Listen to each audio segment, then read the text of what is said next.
पहले तो आप लोगों को ये बात समझने की जरूरत है कि जो टीटीडी के जो चेयरमैन बनाए गए हैं उनको आंध्र प्रदेश की सरकार ने बनाया है और टीटीडी के बोर्ड के 24 मेंबर बनाए गए, जिसमें जनाब BR नायडू साहब जो चेयरमैन हैं, उसमें जो 24 मेंबर्स है बोर्ड के, उसमें एक भी नॉन हिंदू नहीं है।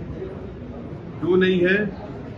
इसलिए नहीं है क्योंकि टीटीडी का जो बोर्ड का जो सेक्शन है, सेक्शन 96, उसमें ये लिखा गया है the persons 96 subsection 2, the persons appointed as members of the subsection 1 shall be persons professing Hindu religion। तो जितने 24 मेंबर बनाए गए हैं टीटीडी के, वो पूरे के पूरे हिंदूज है, नॉन हिंदू नहीं है, नंबर 1।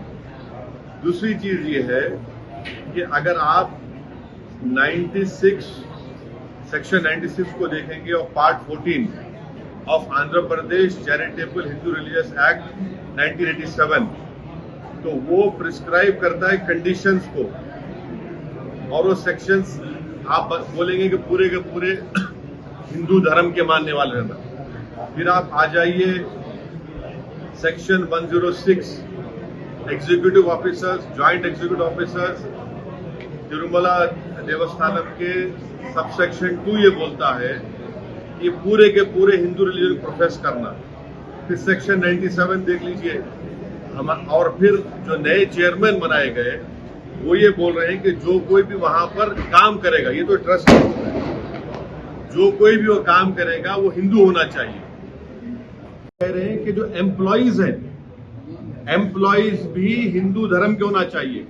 और आपके देखने वालों को आपको समझने की जरूरत है कि भारत के संविधान में आर्टिकल 25 में हिंदू धर्म का मतलब क्या है? जो हिंदू है, सिख है और आपके बौद्ध मजहब का है और जैन है। मगर यहां पर किसको बनाया जाएगा? सिर्फ हिंदू धर्म के मानने वालों को बनाया जाएगा। और ना सिर्फ ये बल्कि काशी विश्वनाथ का बोर्ड है, उसमें लिखा गया है कि पूरे कमिश्नर सब लोग हिंदू धर्म के होने चाहिए।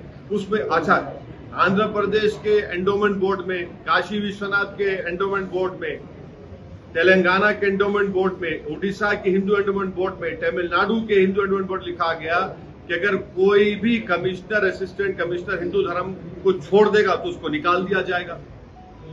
वहां पर आप अपने धर्म के लोगों को बना रहे, हमको कोई आपत्ति नहीं है, बहुत अच्छा है, क्योंकि आपका धर्म है, आप बेहतर जानते हैं। हमारे धर्म के मामले में आप क्यों आ रहे हैं?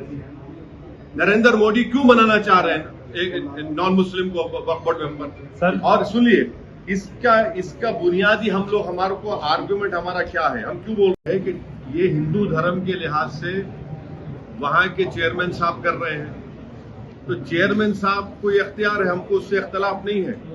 हमको इस बात की आपत्ति है कि नरेंद्र मोदी की सरकार, जिसमें ये तमाम अलाइज भी शामिल है, वो जो वक्फ बिल के प्रपोज बिल में कहा जा रहा है ये स्टेट वक्फ बोर्ड है और सेंट्रल वक्फ काउंसिल है, उसमें ये बोल रहे हैं कि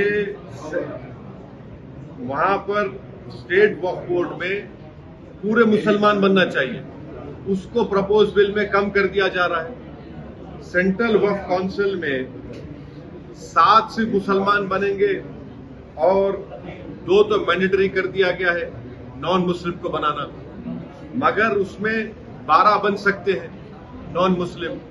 भाई, जब आप यहां पर नॉन मुस्लिम को स्टेट वक्फ बोर्ड में और सेंट्रल वक्फ काउंसिल में आप बनाने जा रहे हैं, तो ये क्यों कर रहे हैं आप? भाई, जब टीटीडी के बोर्ड में ये साफ लिखा गया है कि constitution of the board of trustees 96 देख लीजिए आप, 96(2) ये कहता है कि सिर्फ वही मेंबर बनेंगे जो हिंदू धर्म के होते हैं। आप यहां पर वक्फ बिल में आप ये क्यों प्रोविजन ला रहे हैं?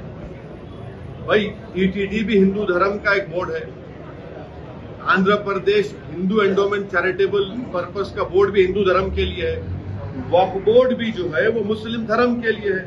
अब जब वक्फ बोर्ड की बात आ रही है तो आप उसमें बोल रहे हैं कि नहीं मुसलमान नहीं नॉन मुस्लिम बनेंगे, और सेंट्रल वक्फ काउंसिल में आप बोल रहे हैं कि नहीं मिनिमम 2 नॉन मुस्लिम बनेंगे, और उसमें कम से कम जो है आप बोल रहे हैं कि 2 से बढ़ाकर आप 12 बना देंगे, यानी सेंट्रल वक्फ काउंसिल में नॉन मुस्लिम मेजॉरिटी हो जाएंगे, स्टेट वक्फ बोर्ड में आप नॉन मुस्लिम को बनाएंगे। तो ये पैरिटी होना चाहिए ना भाई। जब टीटीडी बहुत बड़ा हिंदू धर्म का एक वो मरकज है, वहां पर आपके ट्रस्टीज कोई मुसलमान नहीं हो सकता है, नॉन हिंदू नहीं हो सकता है, वक्फ बोर्ड में कैसे नॉन मुस्लिम मेंबर बनेगा? अब तो ये भारत के संविधान के आर्टिकल 26 का ग्रेव वायलेशन है। आर्टिकल 26 क्या है बताता हूं मैं आपको। Article 26 guarantees freedom to marry religious affairs of every religious denominations of section thereof. उसमें सेक्शन 26A का देख लीजिए, right to establish and maintain an institution of religious and charitable purpose. B, manage his own affairs, matters of religion. C, to own and acquire movable and immovable property. D, to administer such property in accordance with the law. ये पूरा violation और article 26 का जो propose bill में, और आप यहां पर बोल रहे हैं कि नहीं मुसलमान नॉन मुस्लिम को बना देंगे वक्फ बोर्ड में। जो टीटीडी के चेयरमैन ने कहा है हम उसके मुखालिफ नहीं है, बल्कि उसके ट्रस्टीज तो जो 24 ट्रस्टीज बनाई गई है उसमें देख लीजिए, उसमें किसका नाम है, उसमें किसी नॉन हिंदू का नाम है नहीं है उसमें। इसीलिए हम एक ऑब्जेक्शन हमारा ये है कि प्रपोज बिल में नरेंद्र मोदी हिंदू धर्म के लिए जो चीजें हैं वहां पर प्रोटेक्ट कर रहे हैं, जो मुस्लिम धर्म की जो चीजें हैं वहां पर आप नॉन हिंदूज को ला रहे हैं। क्यों ला रहे हैं बता रहा हूं, इसलिए ला रहे हैं कि वक्फ बोर्ड के एक्ट में 5 साल का डायरेक्ट मैनेजमेंट का प्रोविजन है। तो नरेंद्र मोदी एक तो कलेक्टर को पावर्स दे रहे हैं, दूसरा सीईओ जो होगा मुसलमान नहीं होगा वो भी बिल में है। 5 साल का डायरेक्ट मैनेजमेंट लेकर आप पूरे वक्फ बोर्ड को बर्बाद करना चाहते हैं। आप मुसलमानों की मस्जिदों को, मुसलमानों की दरगाहों को, खानखाहों को, उस जमीनों को हासिल करना चाह रहे हैं। तो वक्फ जो बिल लाया नरेंद्र मोदी लाया है वो वक्फ को बचाने के लिए नहीं लाया है, वक्फ को बचाने के लिए नहीं बल्कि वक्फ को लूटने के लिए लाए हैं। जिस जमीन का मालिक अल्लाह है, नरेंद्र मोदी कह रहे कि नहीं उसका मालिक मैं होऊंगा और कलेक्टर मेरा नायब होगा वहां पर। इसीलिए हम ये कह रहे हैं कि जो टीटीडी के चेयरमैन ने कहा है बहुत अच्छा है वो, मगर आप वहां पर अगर अच्छा है तो हमारे लिए अच्छा क्यों नहीं हो रहा है फिर वो? ये हमारा आपत्ति है।